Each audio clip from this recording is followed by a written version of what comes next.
I never thought that I'd fall in love with a toilet, but I love that for you. She's a looker.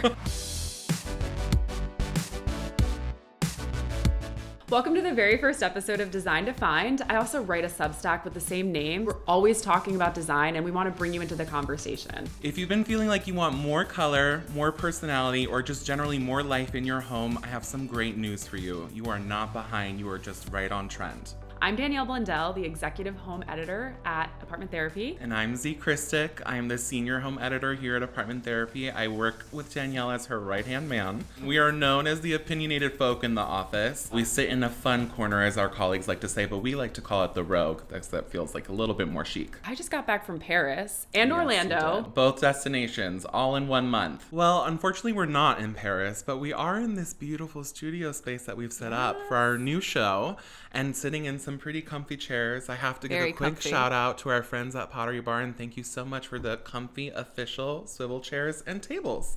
We love them. Yes. It's trade show season, and I'm doing the work for you all and bringing it back to the office to share the trends with the whole team. And I would love to start with talking about Paris and the trade show that you saw there. Paris. Let's go to Paris.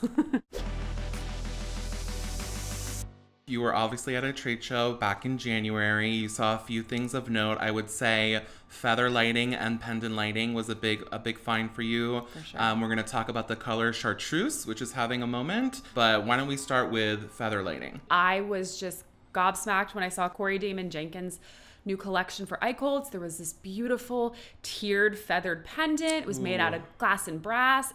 Love. Gorgeous, gorgeous, gorgeous. And it's Art Deco, but it's a little different this time around. How does it feel different? What do you think is new about this particular style? I think what's new is it's softer. It's Art Deco, but it's not as hard and geometric. It's softer, more organic, just a little more stylized, almost leaning into Art Nouveau a little bit, almost even a fusion of the two of them. If someone's never seen it before, what do you think they should expect if they were at the trade show with you? I mean, you could think about palm frond lighting. I think that we've seen that before, the banana leaf.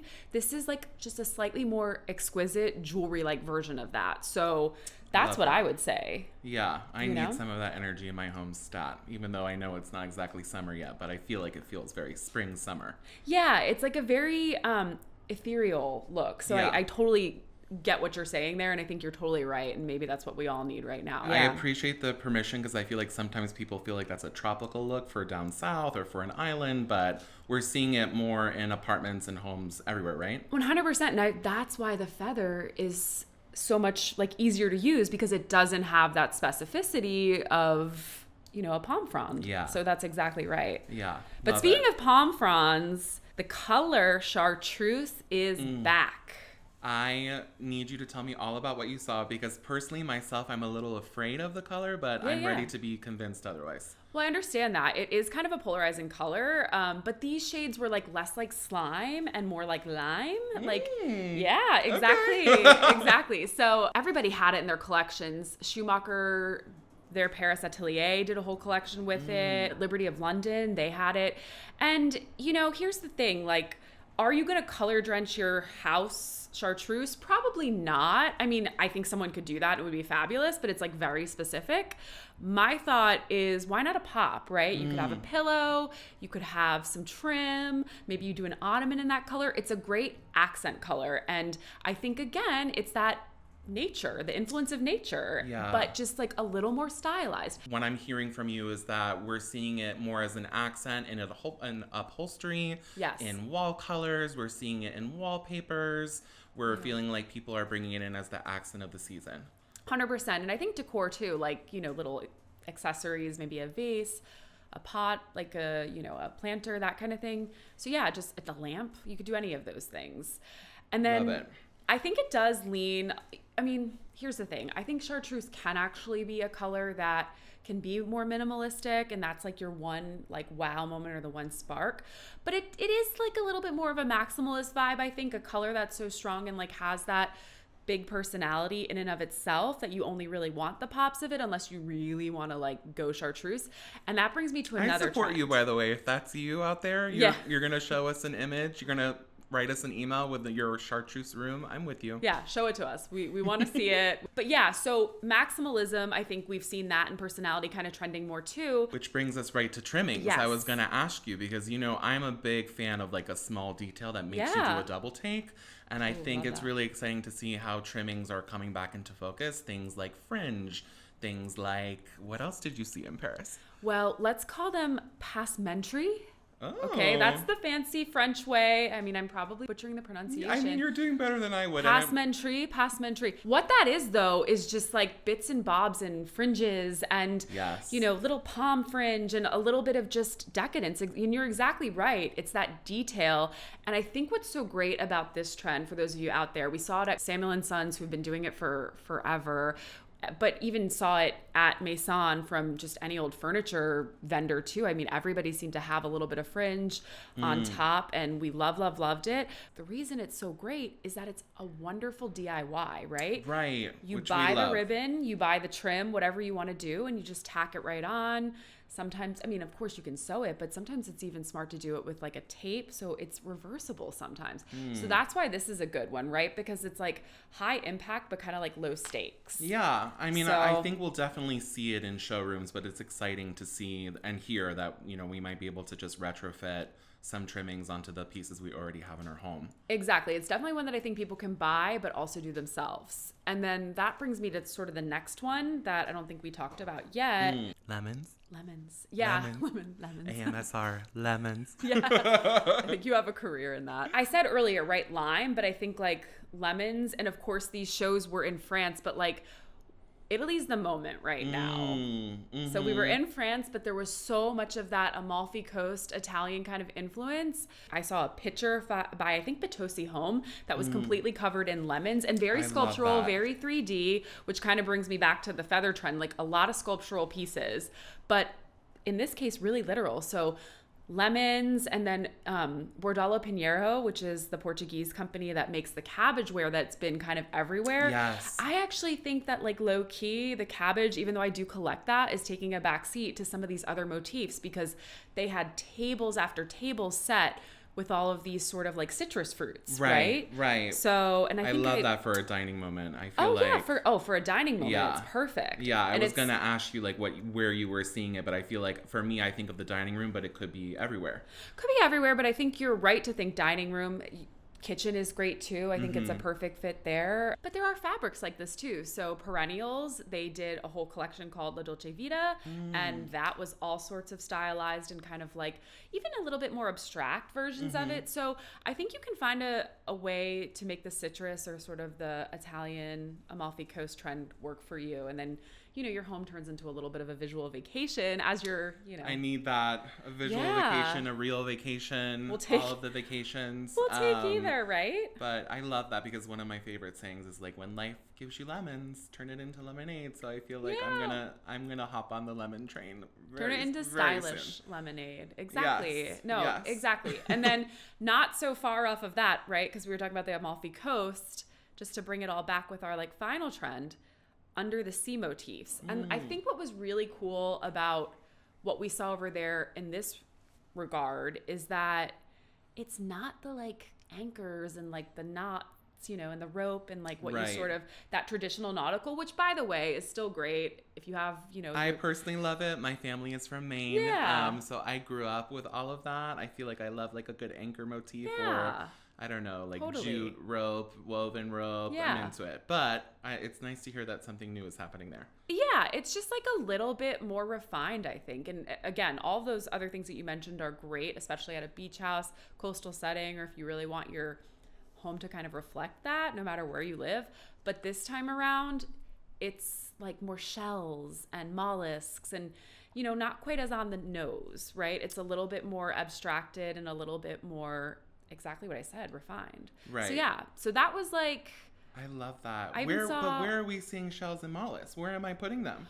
I saw a jellyfish pendant light, to bring it back to where we started with pendants. Stop it. It was influenced by jellyfish and just sort of, dangling down, and it's just so pretty. And that gets back to sort of like the feather thing too, where it's really just like lighting can always be such a great place to experiment because it's like jewelry for your home. Mm-hmm. So all that kind of really stuff. Little shell lamps, different things like that. I think we would be remiss to like not talk about one other thing, which this is one that we called, everyone, stripes. Stripes on stripes. We talked about this in our... We refer to it as circus chic, which I think is the fabulous way to remember this one. Yeah, circus chic or stripe drenching. I feel like everyone is wanting to use the drenching terminology, which just means kind of like going a little overboard with it. Mm-hmm. But this is fun because I think this could be a lamp. This could be a piece of art. Maybe you have a piece of upholstered furniture with stripes. And the whole thing is...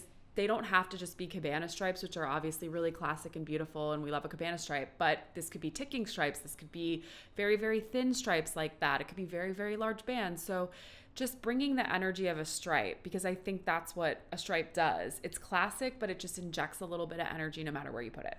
I mean, I am a big fan of that. I myself have like a lot of upholstery happening in my place right now with the stripe. Oh, amazing. So I'm right there with you. From lemons to mollusks, all of the things at Paris. Is there anything else you wanted to talk about at Market there? Listen, I could talk about Paris for hours, but I don't think anyone has the time for that. So we'll move on. Okay. We'll go to KBIS. Love it. Do you know what KBIS stands for? Educate me, because I, like everyone else in this video, probably could not recite to you the 4 letters what it stands for. So it's the Kitchen and Bath Industry Show. That's what it is. Honestly, it's the show for those spaces. It's where all the innovation kind of happens and gets displayed at the start of the year, and then products start to roll out, throughout the rest of the year. So it's the place to be for all of those types of brands, definitely for editors, and there's just so much going on. But this year, I think the thing that was really at the forefront was personalization. Okay. Personalization is a hefty word, my friend. Can you walk me through what you're talking about there? Because for me, when I'm in the bathroom, personalization probably means something a little bit different. Yeah, I got you, okay? I actually have the perfect example for you, right? So Richard Anuszkeiwicz, he is a genius. He's the creative director, and he's a designer with Monogram. Love him. And that booth is like the club at KBIS. I'm not kidding. There's like literally a line, and everyone is always clamoring to see what he does. And this year, it was a Mappa burl wood clad refrigerator. Stop it. That is insane. I mean, in a good way. It best really way. is. Yeah. I know. It just like, who would think to put burl wood on a fridge in a kitchen? But it was part of this just beautiful, like neutral tone on tone space. There was Schumacher wallpaper. Wow. There was a Scullery, which is a trend that, we've been picking up on too. Fan of, yes. Yeah. I mean, it's like very, very luxe, but that's what Lux, we love it. I think that's what everyone wants, is a Scullery. But yeah, so there's a ton of ways that you can do this. I mean, I don't think people are going to actually like have burlwood furniture or whatever. Listen, give me 2 or 3 years and I'll find it in the budget. Listen, that's the thing, right? Because trends start at these trade shows, and that's why like they are important, because this is like sort of what will come later. Mm-hmm. But KitchenAid, right? Like this year, they introduced Juniper appliances. So color is another big way to personalize a space, and color is coming for kitchens and baths, which has been happening like little by little, right? But we're really feeling it now. So much green, and that the Juniper, so your oven could literally be this beautiful color of like dark green, which I love as a green person. And it's still neutral. Same. It's not garish. It's beautiful. It's neutral. It's nature inspired. And that's, I think, again, like not to keep saying the same things over and over again, but nothing is not earthy right now. Like everything has we are bringing the outdoors in, my friend. Yes, we are. Continuously. And it's just in new and kind of like fun ways, I guess, to keep it fresh, like I said. So that was one big thing. Colors warming up in general. I saw so much plum, like wine colored. I mean, I saw cabinetry that color. Also the browns. We know that wood cabinetry is back based on what we're seeing on Apartment Therapy. Like those spaces are popping in our house tours. And so they're if you popping have off. them, don't get rid of them. No, don't. Yeah, work with it. Work around it. Just freshen up, because they're back. And you know, even if you want to go down that road, you can go with paint too. So Fabio had these beautiful truffle colored cabinets. There's just this like richness and like refinement that's happening. We need truffle everything. That's what we need in this year. Truffle cabinets. The year of our too. Lord 2026 is truffle. I know, exactly. Like never thought that we were going to have that. But yeah, it's just, you know, it's like cozy. And I think I said this before, but like all these spaces that are traditionally not cozy, like your kitchen, I mean, maybe your kitchen was a little bit, but bathrooms, right? They're kind of known for being cold and a little bit impersonal. They're all getting cozy, personal, and just like feeling like a hug, right? Like your spaces are there to support you, and who doesn't want like a nice cozy hug? The last thing I'll say before we move on from that is wallpaper. Traditionally, you know, bathrooms, you don't always see wallpaper there. In powder rooms, you do a little bit more, but it's a humid space. Kitchen, there's a lot of like splashes and messes and stuff. So people have sort of been a little bit less likely to want to put wallpaper in those spaces. But let me tell you, it is now happening, and it's happening in unexpected spots, which is so exciting. At the cafe booth, they had paintable and wallpaperable range hoods. So cool. Which is so amazing. Such a moment. Yeah. And here's the thing, that has been around, but only in the high-end market. And now there's going to be something that you can literally buy and have, you know, shipped to your house that you can do that. That's what I need for me, because I'm not brave enough to do it myself. So if anyone's DIYing it, also send us that email with a photo. We're ready for it. Yeah, we want to see it. We want to see your spaces. We want to see how you make these trends your own, for sure. And I think like when we were talking, or you mentioned when we started off, you were talking about your bathroom. And so I think... Scary place. Yeah. We're going to make it better. Maybe personalization. I think it's still coming to that room too, but maybe it's not as bold, though I did see like beautiful in the Kohler booth. I mean, gorgeous teal toilets, things that you would never think that like, of course, you know, that's what bath fittings were back in the 20s. They were the first to do. My grandma had the pink toilet, and the which pink I loved. Tile, and that's all back. It really is. So I'm not going to say we haven't seen it before, but we're going to start seeing it more. Again, in a new way. Yeah, again in a new way, and like done in a different way. And then the other thing is functional luxury, right? Because the bathroom is a hardworking space, and you want some tech in there. I think there was a time when, you know, you think, oh, it's like, that's too much. We don't need that. Like, it's the bathroom. But let's bring the AI in. I was going to say, what are we plugging into the bathroom? Okay, what did you see? Couple different things, right? So Kohler had the Anthem EvoCycle Smart Shower, and that's just so cool. So there is a little area that as you're showering, it collects in a reservoir. They take it, they clean it, and then they bring it back. So it recirculates water. So sustainable, but also chic, right? It's beautiful. It works with that system. It's got all the spa-like features that you would want out of your shower, but you can feel better about taking your shower because now it's like more eco-friendly. That is for people like me, because I'm one of those people that I take the 5-minute, like, you know, warm it up, let the shower run. So it's going to make me feel a lot better about myself. Exactly, right? Yeah. Because you deserve to treat yourself. So this just makes you feel a little bit easier on the earth, which is nice too. And not to keep talking about Kohler, but they are such a leader in plumbing. So Shay McGee, Studio McGee, they've been... Big fans. We're big fans over here. Oh, yeah, we love Shay. She's got Shout such out. great... Call us. Hey, girl. She's got such great style, and this has been such a fun expansion. So they've done the line for a couple of years, but they're expanding further into kitchen and bath. And the one really cool thing, like I never thought like the world needed this, but like the world kind of needed this.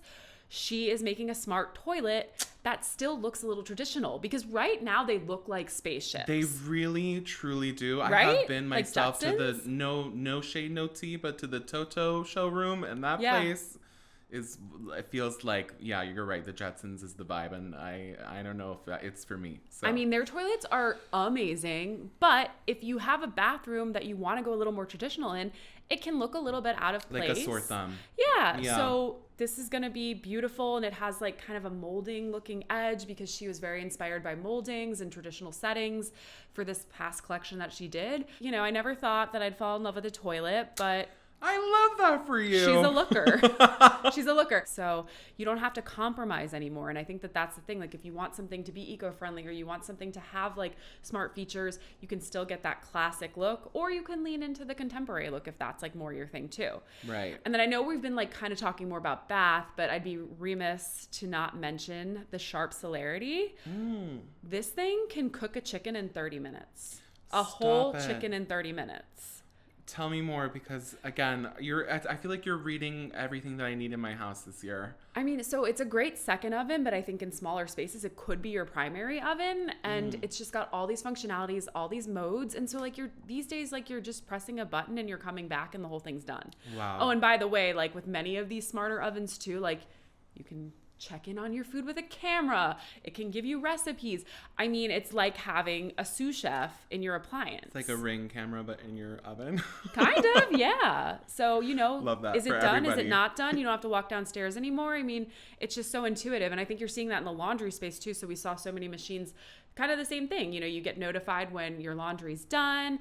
A lot of combo machines where you don't even have to take the laundry out to dry it because it can wash and dry in the same drum. So just making life easier, but also not sacrificing those little details and all that luxury. I was going to ask you about what you saw from Delta, because I feel like that was also super, super high tech. So how in a kitchen, like pull down faucets are so clutch because you can direct the stream of water. So if you're like cleaning like something by hand, or if there's just like gunk in the sink. Clutch. Shout out to my landlord for putting one in my rental. Appreciate you. Wow. I know, right? That's pretty awesome. So now you need to get your landlord to put one in your bathroom because that's what Delta has done. And it's such a like duh thing. It's like, why don't we have that in a bathroom? There's toothpaste, there's all sorts of things that, maybe makeup. Like I can just think of so many use cases for why you would want to pull down in a bathroom. And it really, I don't want to say it has never been done, but it's just never been foregrounded. Yeah. So that's something that's like ready and available, and like you could order it now and have it in your place tomorrow. I love that. So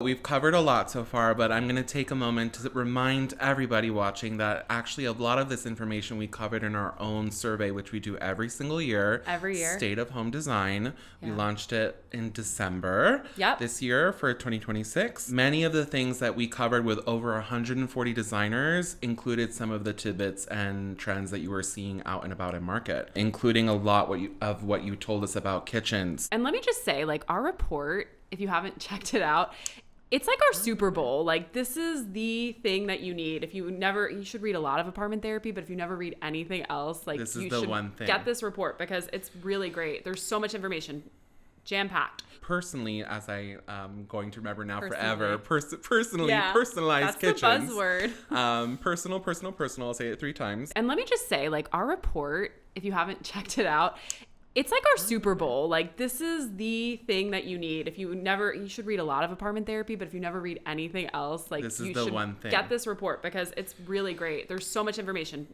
jam-packed. Personally, as I am going to remember now Personally. forever, personalized kitchens. That's the buzzword. Personal. I'll say it 3 times. What we saw in our State of Home report indicated that we're going to see kitchens with furniture-like details and antique touches. Yep. We're thinking things like integrated legs, age finishes, soft arches, all of the details. Yep. We're going to see some bold painted cabinetry, which you saw a little bit in Paris and also in Orlando. And, just because things are colorful does not mean that they're chaotic. It is calming and cozy. That is the vibe. And we're also going to see my personal favorite, lots of scullery kitchens and walk-in pantries, which I think was a wish list item for a lot of people in years past. KBIS basically confirmed everything that our designers, were saying. And that makes us feel good, like we're ahead of the curve here. But I think some of these ideas have been out for a while. They're just evolving. And totally. And we're seeing also that our report kind of aligned with what we're seeing in bathrooms at market as well, right? Exactly. Here's the thing. Built-ins are coming for your bath, and we like it. It's amazing. Mm-hmm. We had said last year that Cove Core was happening, and yes, like the alcove tub, that is taking off. It's coming back. People want little cozy corners tucked into all their spaces. We're seeing it over tubs. We're seeing niches if you want to do it in kind of a smaller capacity, right inside your shower. Could be like a shelving unit on the wall. Could be really anything. You can make it your own, which gets back to personalization, right? The buzzword of the day. Exactly, the buzzword of the day. And then thinking about what the dream bath is going to look like. So start there if you have the means to have that architecture, or you are renovating or remodeling, and kind of work some of that in. Think about that floor to ceiling tile moment. I am fingers crossed, renovating a bathroom. Cannot wait. And I am doing all tile. I just want it to be striking. I think it's like floor to ceiling. Going to be, yeah, it's going to be beautiful. I mean, there might be like crazy echoing in the space, but I'll just put some like white noise or music on, but it's going to be beautiful. It's going to be statement. We are seeing the tile drench, and that is floor to ceiling, and it's kind of like the same color. Like you can get really dramatic with it, the same shape, or like a very complementary color or shape. Could be sort of like, you know, a monochromatic look, or like slight difference. Maybe the floor is different, but the walls the same. It feels cocooning almost. Yeah, it's cocooning. Exactly. Other things there too, like little small things you could do. I think that personalization, we're seeing that with toilet seats. Again, never thought I'd be talking about toilet seats, but remember, like the 20s bath, it's still really relevant. Art Deco, it's all coming back around. So, you know, that accent toilet seat, it's black, it's wood. Wood might have been more like 80s or 70s, maybe even, probably not 60s. I feel like 60s was more like the avocado 70s. moment. Yeah, so like 70s, but that's all back. And that's something that you can do for like $30, $40, right? You just change out the lid, change out the seat, and you're done. Good to go. And that is absolutely a DIY. So I want you to start there. Okay, I will. Talking about you expanding. Listen, I'm going to bring chic to toilets. That's the mission for this year. Well, totally. And then a couple other things. We actually heard from our designers this year that like glass shower partitions and doors, like they're moving a little bit away from that, which that's a surprise to me because that is that spa-like chic, very just, you know, buttoned up bath, but it can be a little cold. Of course, you could do it with some of your warmer finishes and kind of get around that a little bit. But when you bring in a shower curtain, you're bringing in fabric, you're bringing in that sumptuousness, texture, pattern if you want it, color, layering, like all of that kind of stuff. So we actually heard from them that like that's back. And, you know, we saw a little bit of that at KBIS, which is really cool to see. Yeah, exactly. Another easy thing that you can do if you're not fully renovating and just refreshing, get that new shower curtain. Think about, even though I wish my bathroom looked like a hotel, this is not the look I think that we're going for. Not really, but if you did it in a solid color,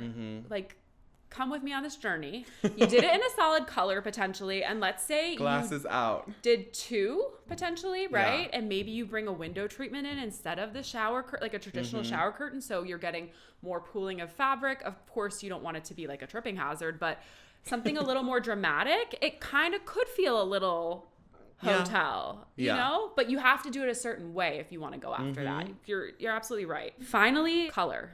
It's back. You're going to see it. Bathrooms with exclamation points. We talked about Chartreuse earlier, but I feel like in our own report, we referenced the fact that red is the new green.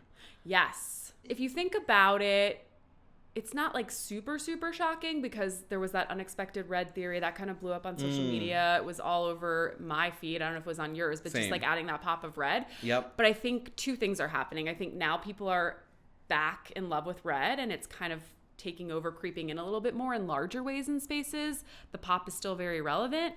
And I think I said maybe this earlier, but it's kind of getting richer. It's not the fire engine red that when Unexpected Red came out, it first was. It's more of that cranberry, that wine, that Merlot. Down to earth. And to hit you with some numbers from our own survey, the popularity of this color, you know, some of the colors that we were calling out as being trending for this year. Yeah. Espresso Bean was a shade that 37% of designers who were surveyed indicated that they were leaning towards incorporating into their schemas and designs across the home. So much brown. Followed by Warm Mahogany, which I feel like is a red adjacent somewhat at 26% of survey respondents. So, and then finally, last but definitely not least, Martini Green, which... Yeah, it's... Who doesn't love a martini? Exactly. Right? That's at 13% in terms of popularity among our designers. So, and I feel like it is definitely red is the new green. Yeah, a lot of earthiness. And that kind of works too, right? Because like terracotta is earthy and that's close to red. So it's just warm colors. Speaking of state of home design, of course, an element that we talk about on site a lot every year that we do this, and just generally every day, I feel like, is how we are shopping and styling vintage finds. Oh, yeah, and vintage was a big point of focus for a lot of the designers that we spoke with for this survey this year. You know, when we asked them, many of our partner designers and friends mentioned that the 1920s was going to be the number one era of inspiration for this year's kind of aesthetic, Yeah. and specifically Art Deco itself. And that's something of a revival that you saw at Maison, right? Oh my gosh, well, yeah, it was everywhere. The vintage craze is just like not stopping, but we love it, right? It We brings do love it. soul, character, history to a space, and it's just fun. It's fun to like get out there and like go through old stuff. Maybe I'm weird, but I think that that's really No, fun. you're not weird. You're just in love with vintage things. I was going to say, if y'all don't already know this about Danielle, she is the vintage queen, resident and reigning forever. If someone is going to look for a vintage touch in their space this year, what are, 3 or 4 things you would recommend to keep in mind? That's a great question. I think it can be a little intimidating getting into that game, but I am happy to spill the tea there. I would say my first thing is that I am open to shopping for anything, but I go in with a list. Right. I find that this helps you stay focused if you are on a budget and not trying to go, too overboard. There's no such thing as like too much vintage, but what I try to do is sort of avoid like living in a museum. It gives you a mission when you get there and kind of like a lay of the land, like a plan of attack. And I think that that's like a good place to start. The other thing is, I think, train your eye with starting a collection. And collections are great because like I think they bring people a lot of joy, number one, but also it's another kind of thing to look for. So The through line. Yeah, exactly. And then as you're scattering those pieces or maybe you're grouping them in your place, it creates a through line in your home. So that's why a collection can be great. Again, you can go as overboard as you want, but a collection could just be like 3 things. It doesn't have to be intimidating, but what I love to collect are decorative boxes, and they're amazing because you can find them. They're pretty inexpensive at the flea market. Sometimes they're fabric, sometimes they're wood, all sorts of materials, which is great.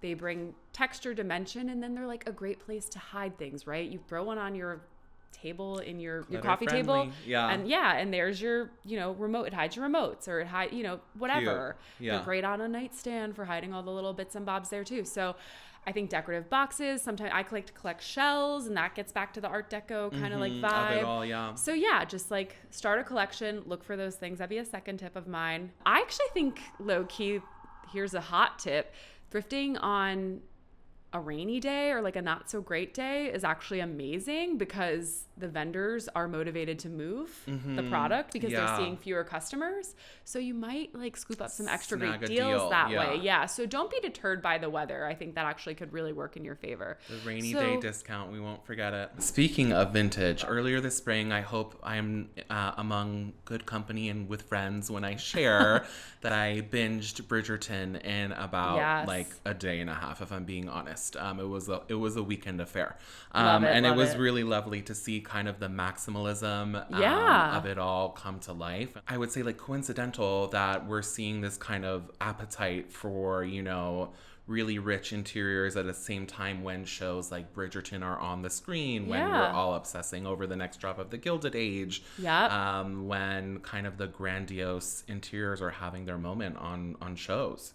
I think you're 100% right. We spent a lot of time talking about France, obviously, and then that plug for Italy, but also British style is kind of having another revival. I mean, it really never wasn't relevant, but I think it's back in the foreground again. It's that coziness, it's that quirkiness, and all the history over there, right? So you're exactly right with like Bridgerton. It's again totally. I know you layers weren't probably and watching it as closely as I was, but a pivotal moment this season came when one of the main characters brought the love interest to a property that he calls My Cottage. Okay. It's not a cottage. It's like a massive It's English like a mansion. castle. Yeah, it's a beautiful estate. Low I hear key. that you can get married there today. It's actually open for events. Oh, wow. But one thing that caught my eye during so many of the scenes in the background is again that attention to small details. So things like trim, things like linings on quilts. Like they were for me, I mean, because I'm such a nerd, I'm like